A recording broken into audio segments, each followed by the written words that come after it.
This is a Syok podcast. Syok.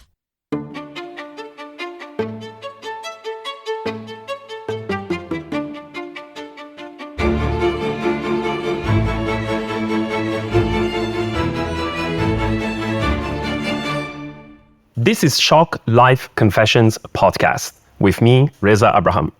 Today's guest is someone who started his journey from a humble beginning and grew to become one of the youngest and most successful politicians in Malaysia. He's the youngest cabinet minister to be appointed at the age of 25, as well as the third youngest MP since independence in the history of Malaysia. He's an avid debater, and meanwhile, he posts on TikTok, Facebook, Instagram to change the world for the better. YB Syed Saddiq. Thank you for being here. It's a pleasure. Thank you very much, Reza. I'm humbled by your introduction. Why? I just realized I'm actually not that old. Really? Is it 25? I'm only 30 now.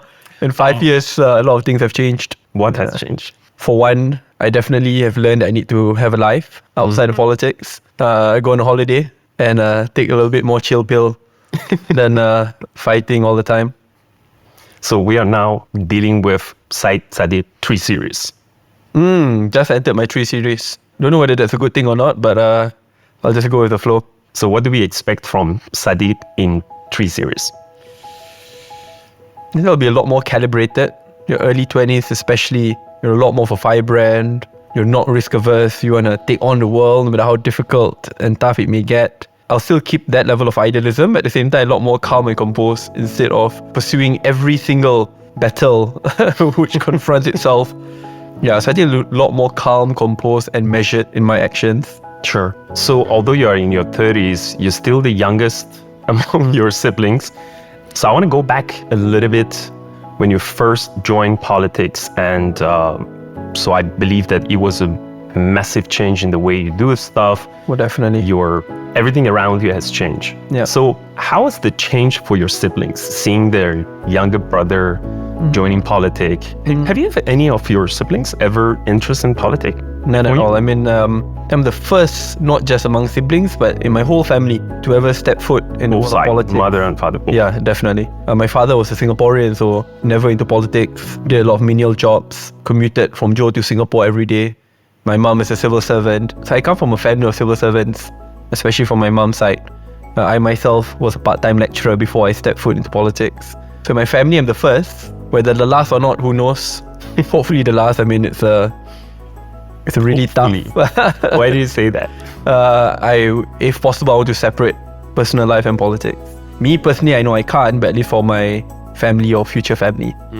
So I'm the first, but being the first, I'm also very privileged because my siblings and parents are very understanding. Politics can be very punishing, especially prior to 2018, where Malaysia never had a change in government since independence. So being affiliated to anyone in opposition is tough.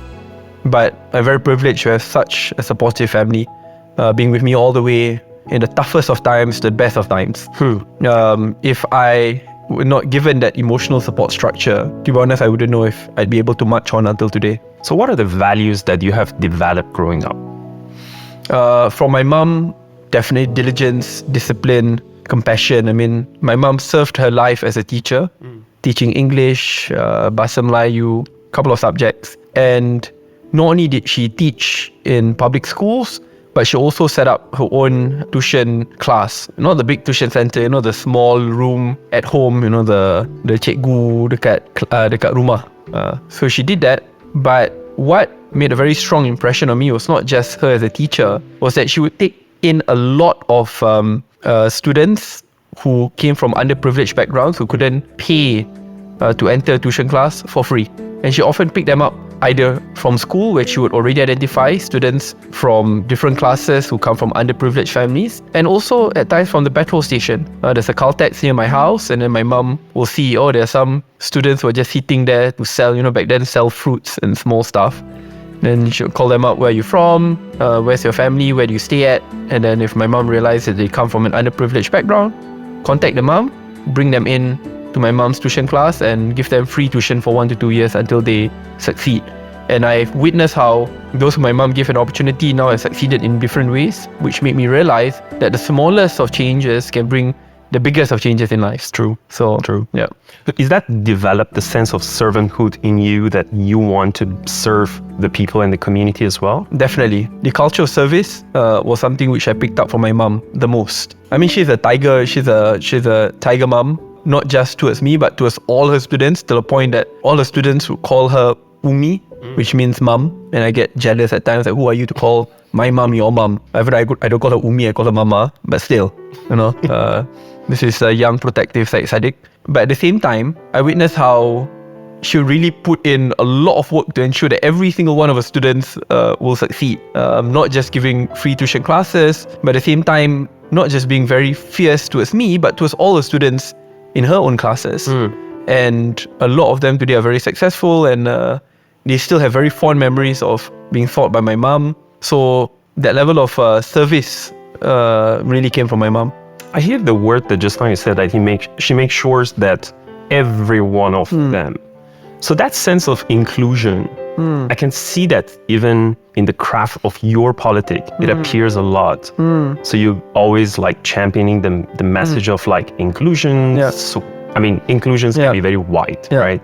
So how does that impacted you? I don't have to go far. I mean, just looking at the students who my mum teach, you'll see that diversity is there. And it has been there in my life for a very long time. However, if you were to meet me when I was much, much younger, I was a completely different person. Inclusivity wasn't my trait. So I call that toxic Syed Saddiq, right? Or in Bahasa I call it Zaman Jahiliyah, dark days, where I was sexist and racist. When I say sexist, to a point where when my sister did very well and was about to become a lecturer, I would judge her. I said, why you want to become a lecturer? Why you want to study so high? Stay at home. This is what age? 12, 13, 14. Oh, okay. Before I entered military college. Military college was like the Renaissance, opened up my eyes to many things. But it was then. Even though it was completely different, right? Because my mum was actually very open. I mean, she taught students from all backgrounds, gave them a chance like any other. Everyone was her anak, was her son or daughter. All have to call her Umi. But I think I was very different in a very weird way. But then when I was sent to military college, and that was the most multiracial boarding school in Malaysia, which incidentally was also Malaysia's only military college, RMC. That's where I think it really changed me in terms of discipline, opening up my eyes to how diversity is an asset and not a liability, and that our lives, one way or another, are interconnected with one another, regardless of which race and religion you are born into, and that our country's journey, success or failures, are largely tied to its populace, and its populace is diverse. So you have to face it one way or another. So instead of merely tolerating diversity, we should be celebrating diversity. And that's something which I picked up fairly quickly then. Inclusion by itself, it also brings a lot of disagreement and conflict. Yeah. And I think we Asians, we don't like conflict. We rather have a harmony at home. Yeah. So how does that journey of inclusion evolve in you from someone who is championing it, and now that you are entering your 30s, so we might expect a different Saddiq as well, because your definition of inclusion might change too. So you are trying to save certain things, but then there are people on the other side say like, no, this is not good. We rather have like the old way of doing things. How have you evolved in that sense of like your definition of inclusion? Can we satisfy everyone? Because a lot of people would say like trying to please everyone is the system to failure. Yeah. I mean, if you want to please everyone, don't join politics, because politics is about change. Yeah.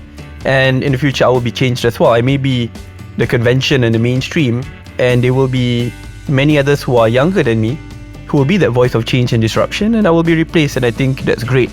I look forward to that day where I can finally, retire in peace and someone else will take over. And that's something which we need to accept in politics, that you're never there to stay forever, and you must embrace that level of change, because in the end, it's not about you or your journey or your legacy. It's really about the country's journey and legacy. You're merely a vehicle at that point in time, and at one point in time you will be an outdated vehicle and someone else will take over.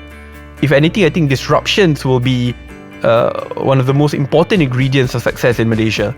So there will be many who may dislike it, but disruption often brings innovation, change, new ideas, fresh, energetic people in.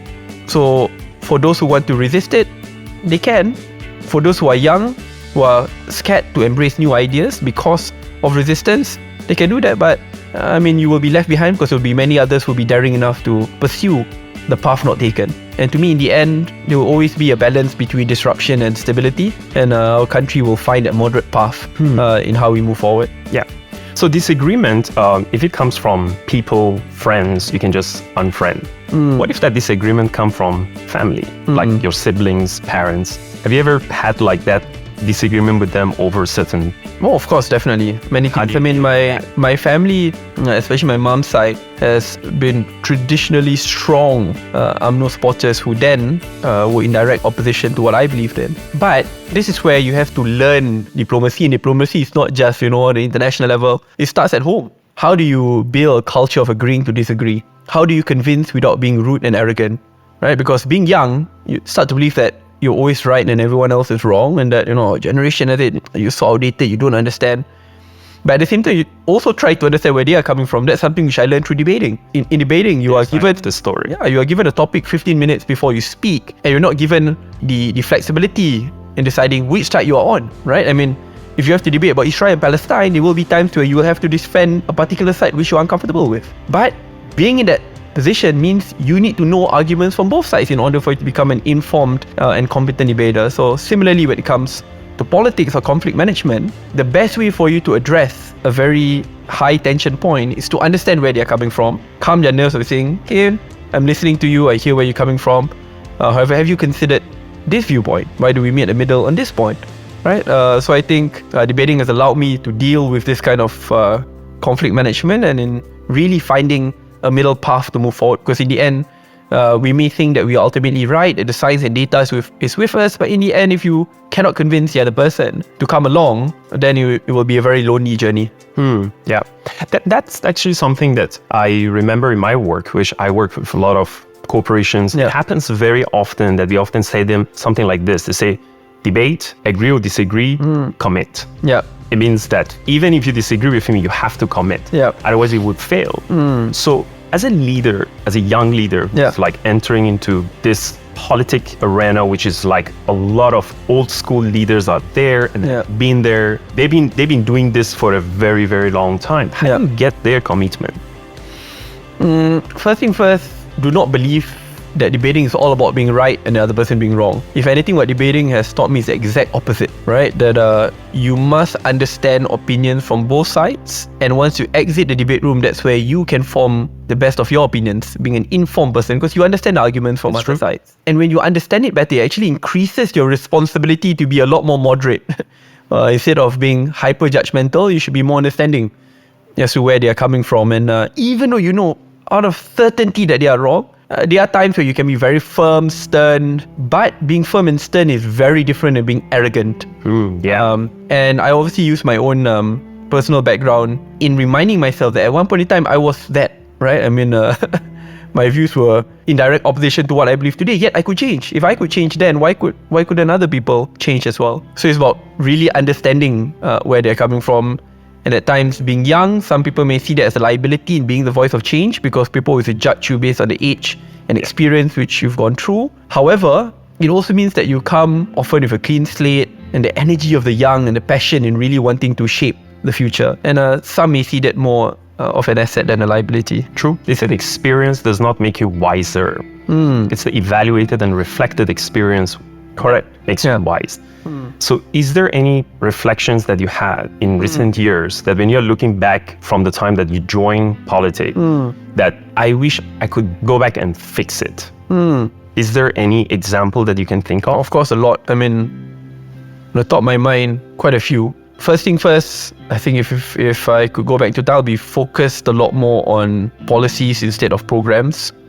Because policies last, programs are temporary. For example, some of the policies which have lasted 3 or 4 different prime ministers is only 18, the reduction of the voting age, which we were able to cement together in Parliament with bipartisan support.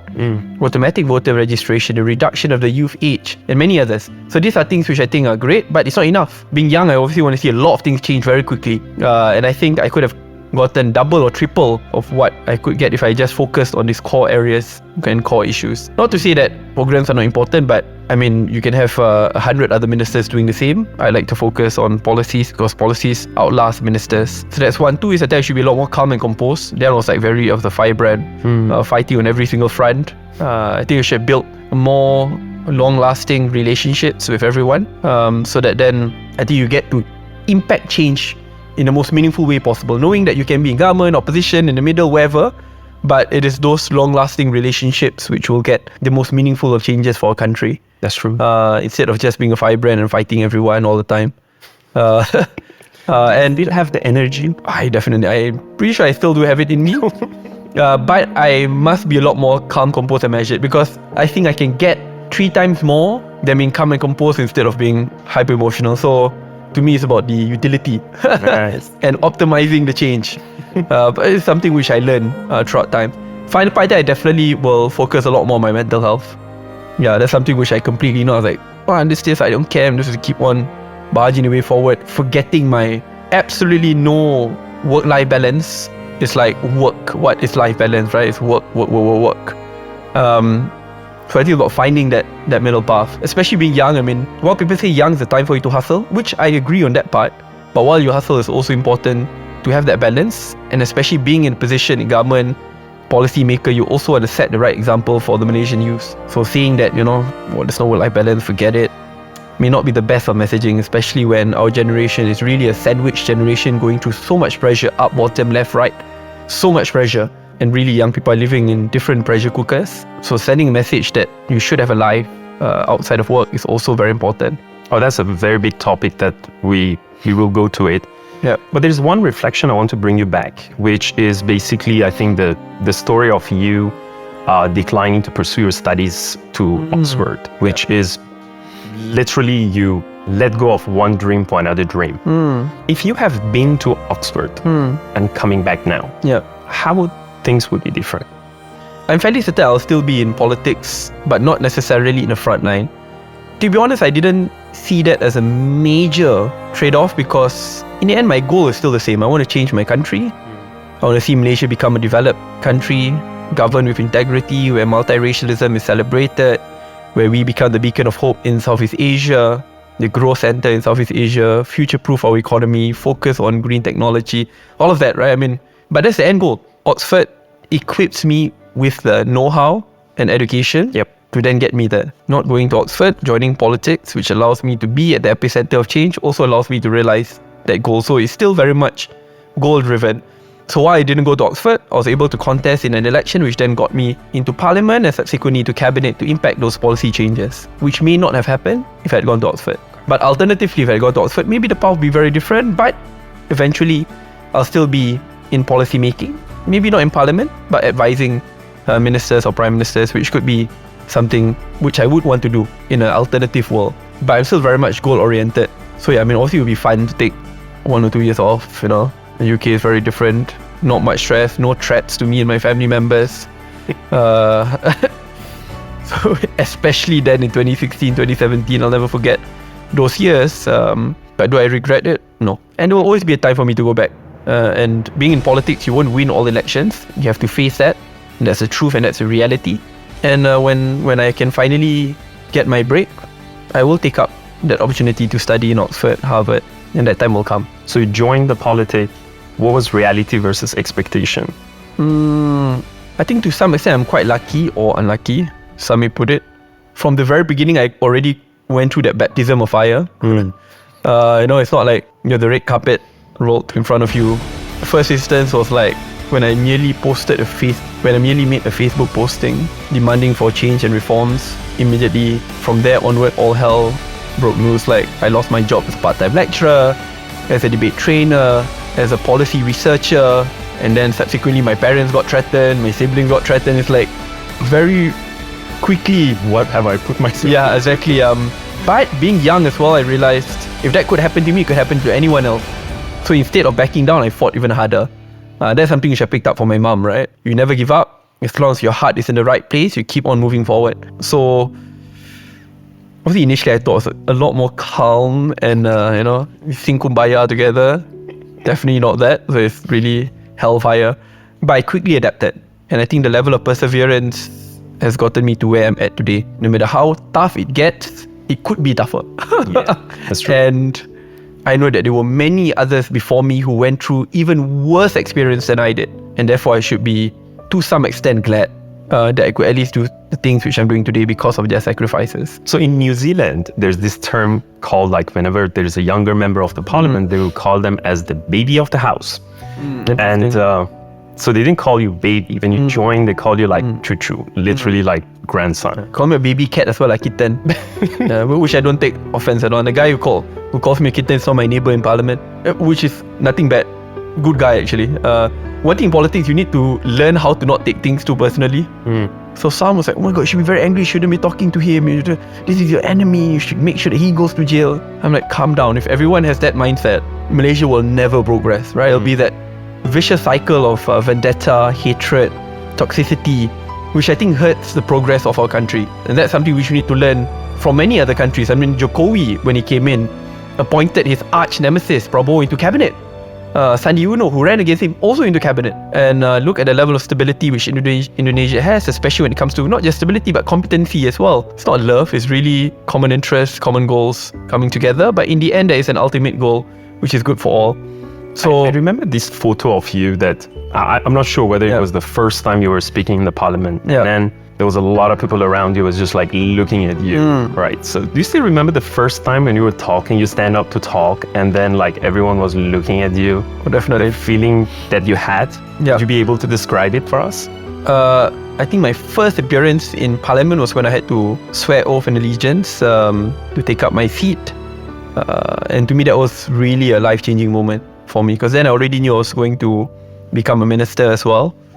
But I knew with that comes crazy amount of responsibility, because if I were to fail, that will be used as a precedent to no longer appoint anyone young into cabinet, what more, even to contest as a member of parliament. So I wanted to ensure that it will be worth it. So even if I'm changed, I'll get a lot more young people in. And to some extent, I think not just me, but I think cabinet then was able to do it. And now you look today, there are so many more young people for all parties, right? Including from PAS, Islamic Party, including from Bersatu. And now, I think if you look at the composition of young MPs, it doubled, tripled from last time. And last time, people said, oh, there's already a lot. No. Now there's even more. And that's great, because it shows that, being young, you do not have a monopoly in parliament. And now there's so many great young talents from all sides. And I look forward to working with all of them. But occasionally, obviously, there'll be those who will deride. I remember then, call me cucu, budak-budak, budak mentah. I mean, there's so many different words. I remember when that exchange happened, many people were pissed off. It's like bullying in parliament, they're undermining young people. Some extent, yes, that's undermining young people. But on the other hand, I also try to see where they are coming from, and instead of being pissed off at them, address the issue at hand. Because once you fall into their game of name calling, they call me young, I say, hey, you're just inches away from grave, about to die. Would that solve everything? Of course not. It will not solve anything, right?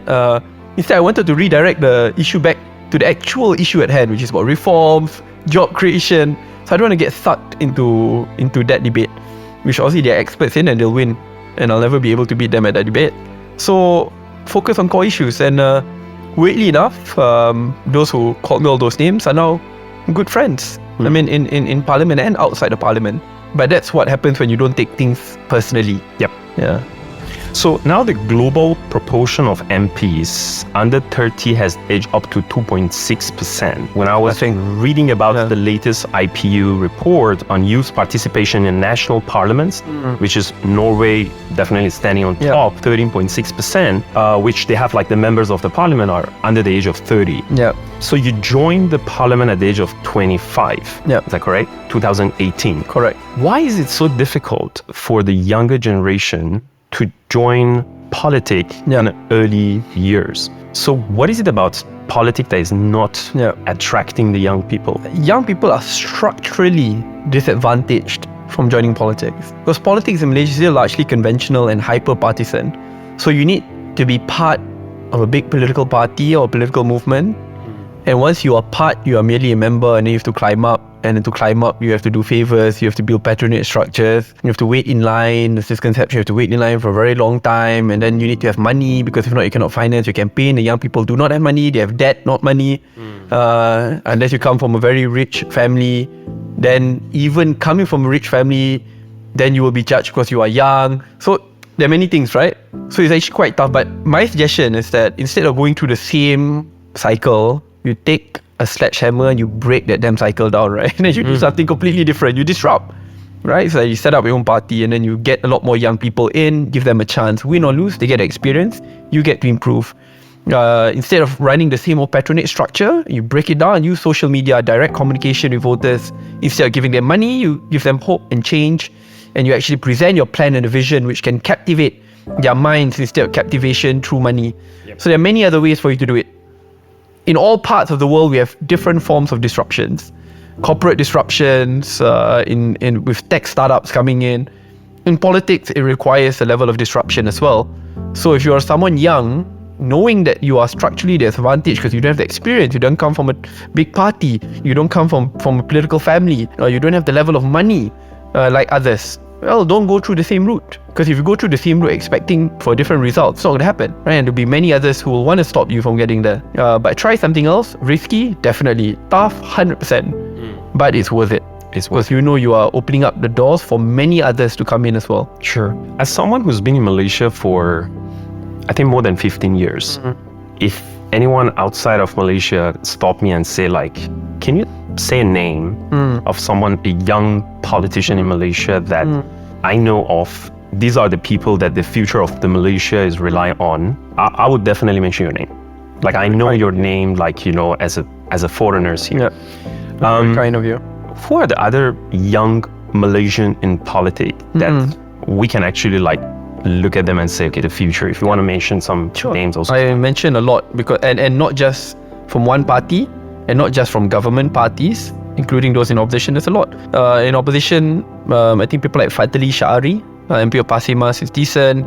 At the same time, IR Khairul Nizam, is also from PAS. Government, you have people like Rara, MP of Bentong. Those outside of government, but who I believe should be in parliament, people like Sharil Hamdan, actually quite a lot. In parliament alone now, there's a lot. There's definitely, I think, more than 10, maybe 20 young MPs, much better than last session. And I think those numbers will just grow because now we've locked in the reduction of voting age. So the competition to win over young voters will get even more intense, which I think is great because it leads to greater disruption and innovation in politics. But again, the dream for a successful Malaysia is one in which leaders can be replaced anytime, but our institutions will remain and guide us forward. So it's not just about me and few people. My hope is that when you go out next time and someone asks you this question, you'll be able to name 5, 10, God knows how many more. That will be great. Then I know that, you know, we've built a strong system. Yes. So you have established Muda. What's in it for young people? So one is, as I shared just now, young people are structurally disadvantaged, not just in politics, but I think in many other fields as well. So I think it's about disrupting Malaysian politics for good to ensure that we build a Malaysia which is truly multiracial, multi-religious, moderate, and one which we can future-proof our country. That means great investments into climate change, focusing a lot more on institutional reforms instead of a personality-driven politics, ensuring that there's equity in distribution of wealth. That means more progressive taxation policies. These are all areas which I think young people are very passionate about. So we need to get a lot more young leaders in. But while I say that, Muda is not a youth-exclusive party. I mean, our oldest member is 92 years old. So when I asked, why Muda? I say, very simple. I mean, I want to see a future where my grandchildren can live a better life than my life today. Nice. Which is a very interesting note. But that's where you realize to foment genuine and sustainable change in Malaysia. When you talk about diversity, it's not just about the young and the young only, but it's about building bridges across divides, getting young, old, people from different races and religion, beliefs, political structures together, and then finding common ground to turbocharge that change for the country. I think that's what Muda should really focus on. So I call someone who is in control of his life and career as someone who loves what he does, love who you do it with, love who you do it for, and love how you do it. What do you love about your work? Service. Service. Something which I, again, picked up from my family. And don't think, I mean, obviously to me one of the best moments is when you're able to implement like a structural constitutional amendment which will like empower millions of people. So that's damn good. But that will not happen all the time.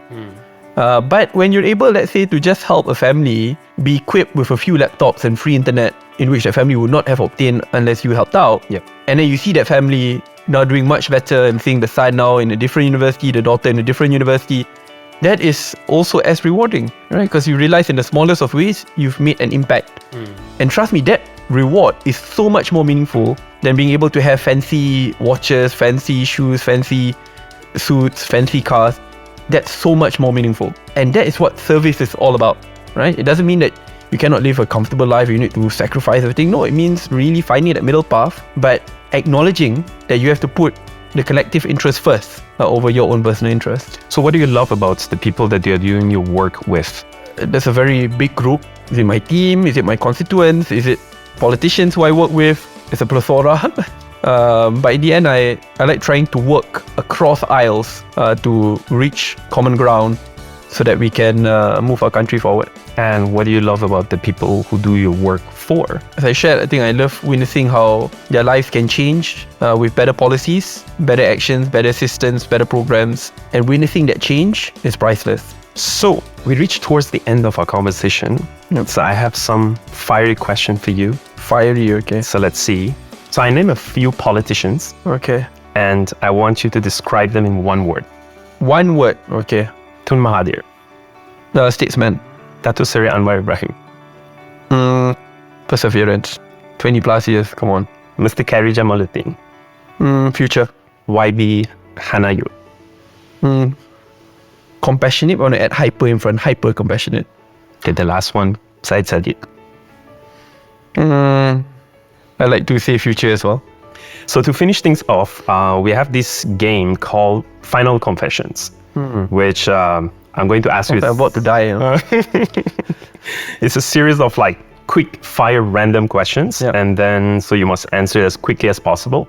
Sure. So there we go. What is it something you always believed to be true, but you no longer do? It's believed to be true, but no longer do. That politics is all about idealism. What does your perfect day off look like? Day off, doing the most random of things like going to Sunway Lagoon or Can you still go? Yeah, I do. Without people realizing, but I do. And that's the most fulfilling thing ever. It doesn't only have to be Sunway Lagoon, but doing like random things, you know? Especially if it's like theme parks. Okay. Guilty pleasure. Guilty pleasure. I watch like random movies in the cinema after midnight, but I sleep in the cinema. So what's the biggest risk you ever taken? Well, there's a lot. Joining politics is very risky, especially at that time of the year, especially when the alternative was to go to Oxford with full scholarship and coming from a low middle income family. So that's like really a once in a lifetime opportunity and politics can wait. That was a risky move, but one which I followed my heart. So what's the worst piece of advice you ever got from someone? Worst piece of advice. Worst piece of advice. Don't be, in Malaysian politics, don't be loyal to your beliefs, ideals, policies. Be loyal to a person. Nice. To me, that's not a good piece of advice. If you could change one thing about your life, what would that be? One thing about as I shared, I should be a lot more calm and composed instead of Okay. a firebrand. Yeah. All right. What's Saddiq want to be remembered for? Change. Change. Yeah. Thank you very much. Thank you. Saddiq, for being with us. It's an honor talking to you. The honor is mine. Thank you. Thank you. So guys, thank you so much for tuning in to our Shock Life Confessions podcast. Catch you on next episode. And till then, stay inspired.